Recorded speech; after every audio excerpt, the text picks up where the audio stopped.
गुरुजी ने युधिष्ठिर और उनके भाइयों को जो पहला पाठ पढ़ाया वह था कि गुस्सा मत करो। सब ने इसे याद कर लिया। तब गुरुजी ने सबसे कहा कि अब घर जाओ और कल मैं तुम्हारी परीक्षा लूंगा। अगले दिन सारे भाई आश्रम पहुंचे। गुरुजी ने पूछा कि क्या आप सभी ने कल के पाठ को याद कर लिया। इस पर अर्जुन, भीम, नकुल और सहदेव ने पाठ सुना दिया, लेकिन युधिष्ठिर में नहीं सुनाया।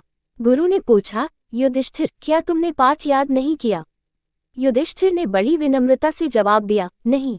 गुरुजी ने समझाते हुए कहा कि तुम सभी भाइयों में सबसे बड़े हो, फिर भी इतना धीरे याद करोगे तो कैसे काम चलेगा, इसलिए कल जरूर याद करके आना। अगले दिन फिर युधिष्ठिर ने पाठ याद नहीं किया। इस पर गुरुजी ने सख्त लहजे में कहा कि तुम निरे मूर्ख हो, तुमसे 3 अक्षरों का पाठ याद नहीं हो पा रहा। गुरुजी गुस्से में तो थे ही, उन्होंने युधिष्ठिर के गाल पर चांटा जड़ दिया। युधिष्ठिर ने गुरु से फिर वादा किया कि अगले दिन पाठ याद करके आऊंगा। तीसरे दिन भी ऐसा ही हुआ। युधिष्ठिर पाठ याद करके नहीं पहुंचा। इस बार गुरुजी ने कई तमाचे लगाए और डांटते हुए कहा कि तुमने सीखने की जरा भी कोशिश नहीं की। अगर कल तुम याद करके नहीं आए तो मैं क्रूरता की सारी सीमाएं तोड़ दूंगा। युधिष्ठिर ने फिर याद करके आने का भरोसा दिलाया।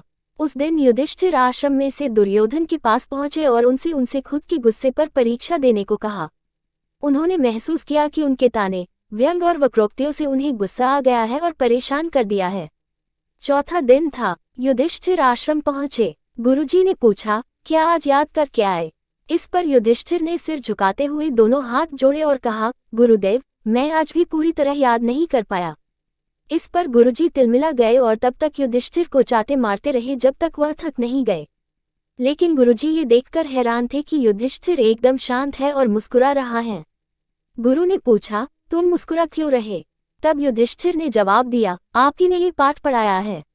अब मैं विश्वास के साथ कह सकता हूँ कि मैंने पूरी तरह पाठ याद कर लिया है।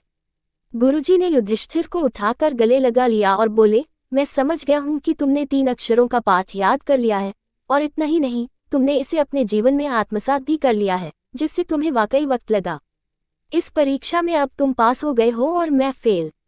कुछ दिनों से कहानी न डालने के लिए मैं माफी मांगती हूँ, क्योंकि मेरी तबीयत ठीक नहीं थी।